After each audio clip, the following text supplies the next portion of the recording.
Crime and Punishment, Part 5, Chapter 2. It would be difficult to explain exactly what could have originated the idea of that senseless dinner in Katerina Ivanovna's disordered brain. Nearly 10 of the 20 roubles given by Raskolnikov for Marmeladov's funeral were wasted upon it. Possibly Katerina Ivanovna felt obliged to honour the memory of the deceased suitably, that all the lodgers, and still more Amalia Ivanovna, might know that he was in no way their inferior, and perhaps very much their superior, and that no one had the right to turn their nose up at him. Perhaps the chief element was that peculiar poor man's pride which compels many poor people to spend their last savings on some traditional social ceremony, simply in order to do like other people, and not to be looked down upon. It is very probable, too, that Katerina Ivanovna longed on this occasion, at the moment when she seemed to be abandoned by everyone, to show those wretched contemptible lodgers that she knew how to do things, how to entertain, and that she had been brought up in a genteel, she might almost say aristocratic, colonel's family, and had not been meant for sweeping floors and washing the children's rags at night. Even the poorest and most broken-spirited people are sometimes liable to these paroxysms of pride and vanity, which take the form of an irresistible nervous craving. And Katerina Ivanovna was not broken-spirited. She might have been killed by circumstance, but her spirit could not have been broken. That is, she could not have been intimidated.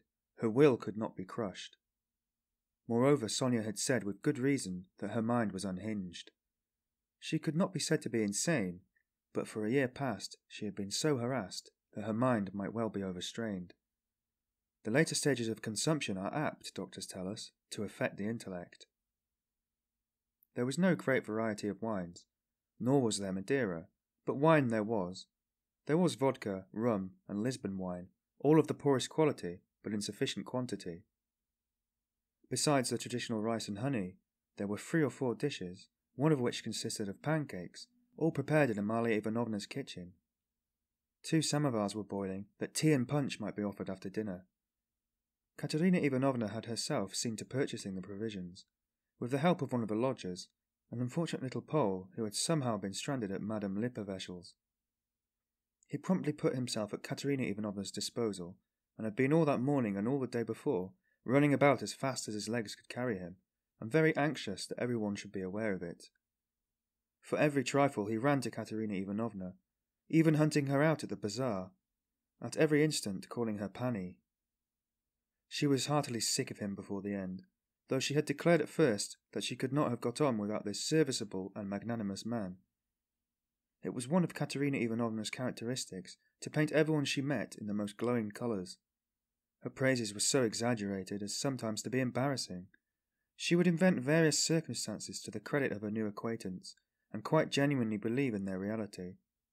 Then, all of a sudden, she would be disillusioned, and would rudely and contemptuously repulse the person she had only a few hours before been literally adoring.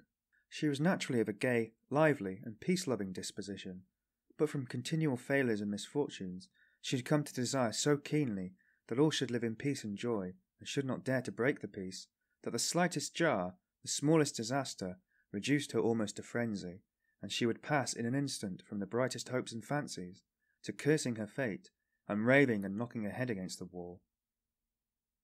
Amalia Ivanovna, too, suddenly acquired extraordinary importance in Katerina Ivanovna's eyes, and was treated by her with extraordinary respect, probably only because Amalia Ivanovna had thrown herself heart and soul into the preparations. She had undertaken to lay the table, to provide the linen, the crockery, etc., and to cook the dishes in her kitchen, and Katerina Ivanovna had left it all in her hands and gone herself to the cemetery. Everything had been well done. Even the tablecloth was nearly clean. The crockery, knives, forks and glasses were, of course, of all shapes and patterns, lent by different lodgers. But the table was properly laid at the time fixed, and Amalia Ivanovna, feeling that she had done her work well, had put on a black silk dress and a cap with new mourning ribbons, and met the returning party with some pride. This pride, though justifiable, displeased Katerina Ivanovna for some reason, as though the table could not have laid itself except by Amalia Ivanovna. She disliked the cap with new ribbons too.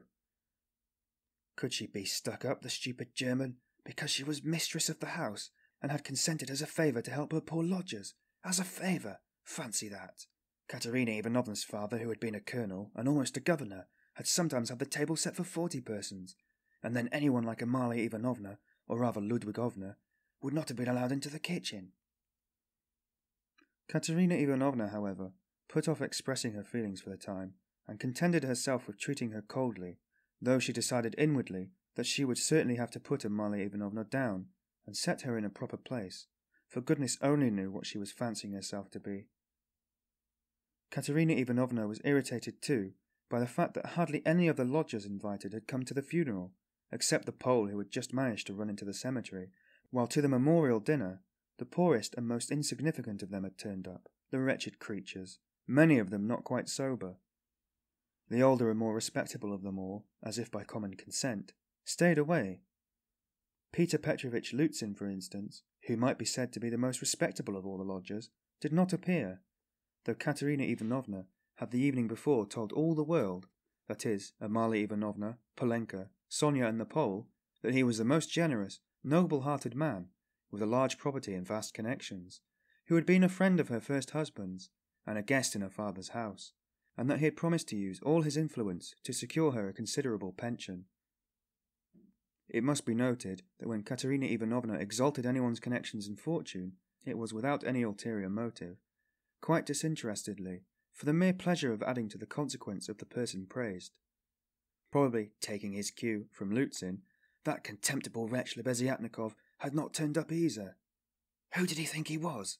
He was only asked out of kindness and because he was sharing the same room with Pyotr Petrovitch and was a friend of his, so that it would have been awkward not to invite him. Among those who failed to appear were the genteel lady and her old maidish daughter, who had only been lodgers in the house for the last fortnight, but had several times complained of the noise and uproar in Katerina Ivanovna's room, especially when Marmeladov had come back drunk. Katerina Ivanovna heard this from Amalia Ivanovna, who, quarrelling with Katerina Ivanovna and threatening to turn the whole family out of doors, had shouted at her that they were not worth the foot of the honourable lodgers whom they were disturbing. Katerina Ivanovna determined now to invite this lady and her daughter, whose foot she was not worth, and who had turned away haughtily when she so casually met them, so that they might know that she was more noble in her thoughts and feelings and did not harbour malice, and might see that she was not accustomed to her way of living. She had proposed to make this clear to them at dinner, with allusions to her late father's governorship, and also at the same time to hint that it was exceedingly stupid of them to turn away on meeting her. The fat Colonel Major, he was really a discharged officer of low rank, was also absent, but it appeared that he had been not himself for the last 2 days. The party consisted of the Pole, a wretched-looking clerk with a spotty face and a greasy coat, who had not a word to say for himself and smelt abominably, and a deaf and almost blind old man who had once been in a post office, and who had been from immemorial ages maintained by someone at Amalia Ivanovna's. A retired clerk of the Commissariat department came too. He was drunk, had a loud and most unseemly laugh, and only fancy was without a waistcoat. One of the visitors sat straight down to the table, without even greeting Katerina Ivanovna. Finally, one person, having no suit, appeared in his dressing gown, but this was too much, and the efforts of Amalia Ivanovna and the Pole succeeded in removing him. The Pole brought with him, however, 2 other Poles who did not live in Amalia Ivanovna's, and whom no one had seen there before. All this irritated Katerina Ivanovna intensely. For whom had they made all these preparations, then?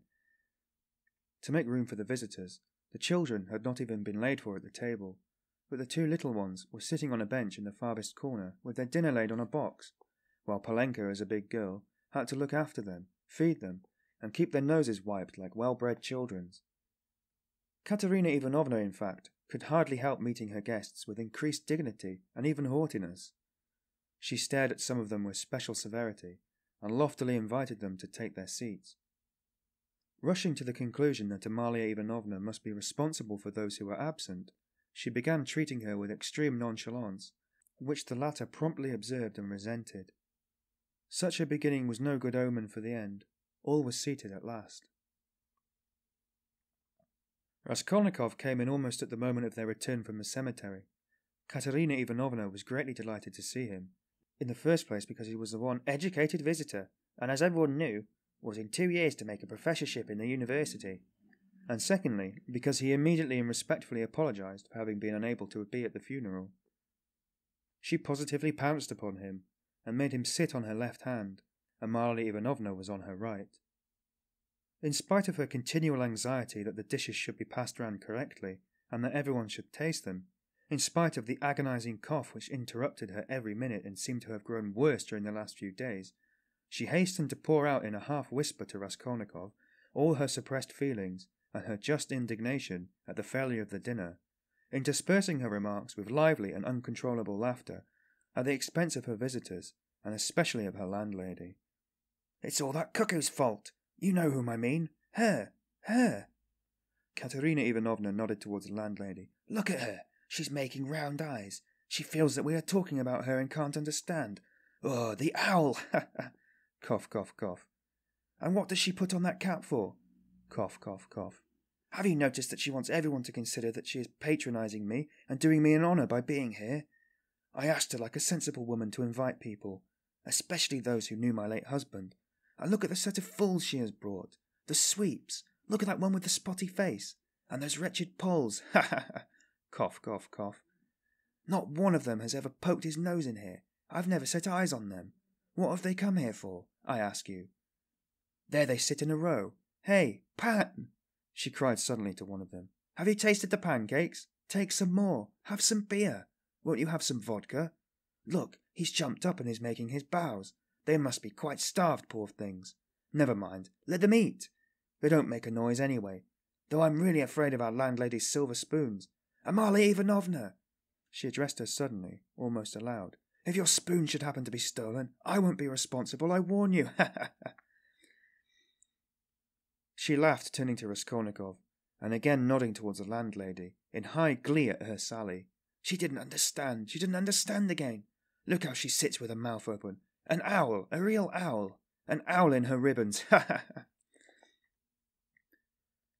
Here her laugh turned again to an insufferable fit of coughing that lasted 5 minutes. Drops of perspiration stood out on her forehead, and a handkerchief was stained with blood. She showed Raskolnikov the blood in silence, and as soon as she could get her breath, began whispering to him again with extreme animation and a hectic flush on her cheeks.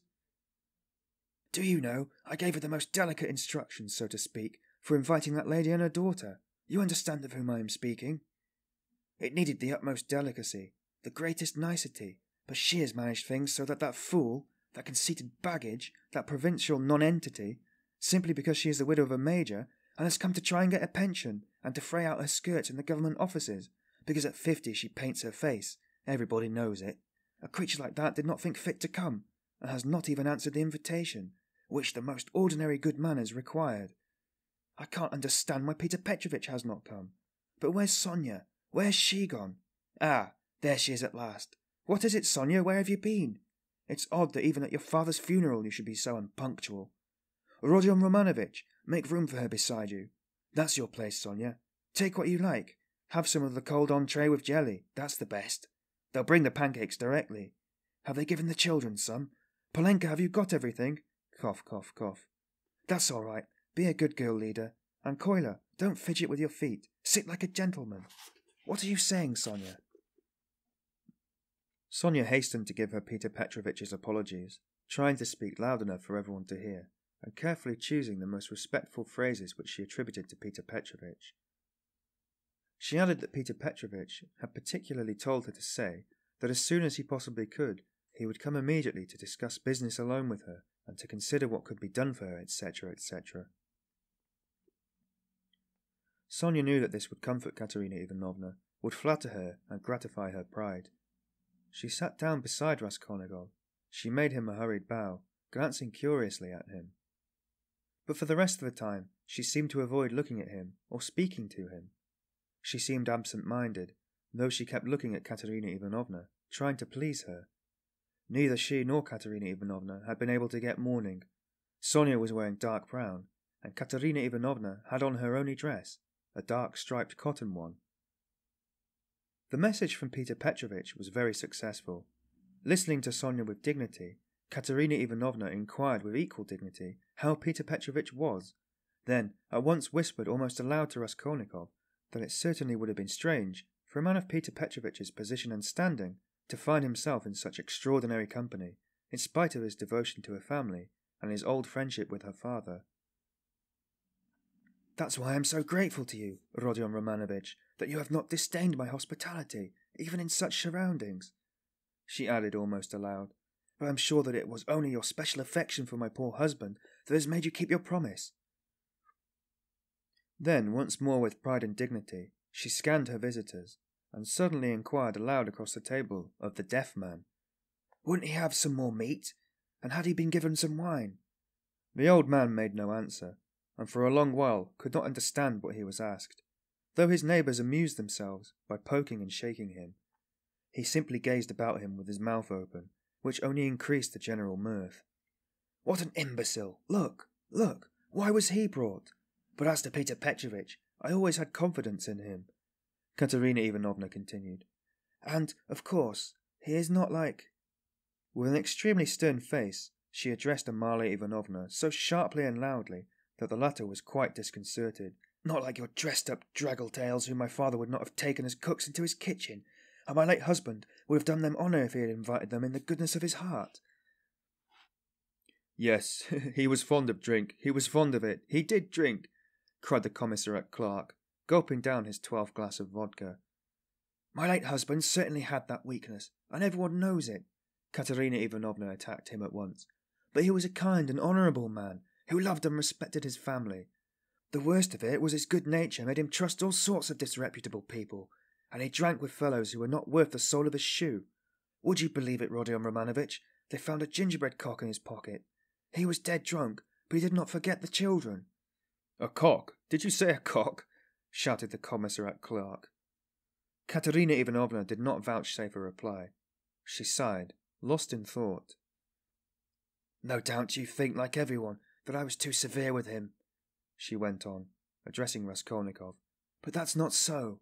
He respected me. He respected me very much. He was a kind-hearted man, and how sorry I was for him sometimes. He would sit in a corner and look at me.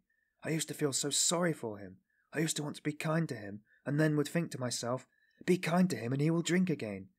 It was only by severity that you could keep him within bounds." "Yes, he used to get his hair pulled pretty often," roared the Commissariat Clerk again, swallowing another glass of vodka. "Some fools would be better for a good drubbing, as well as having their hair pulled. I am not talking of my late husband now." Katerina Ivanovna slapped at him. The flush on her cheeks grew more and more marked. Her chest heaved. In another minute she would have been ready to make a scene. Many of the visitors were sniggering, evidently delighted. They began poking the Commissariat Clerk and whispering something to him. They were evidently trying to egg him on. "Allow me to ask whom you are alluding to," began the clerk. "That is to say, about whom? Did you just say now? Oh, but I don't care. That's nonsense. Widow, I forgive you. Pass!" And he took another drink of vodka. Raskolnikov sat in silence, listening with disgust. He only ate from politeness, just tasting the food that Katerina Ivanovna was continually putting on his plate to avoid hurting her feelings. He watched Sonia intently, but Sonia became more and more anxious and distressed.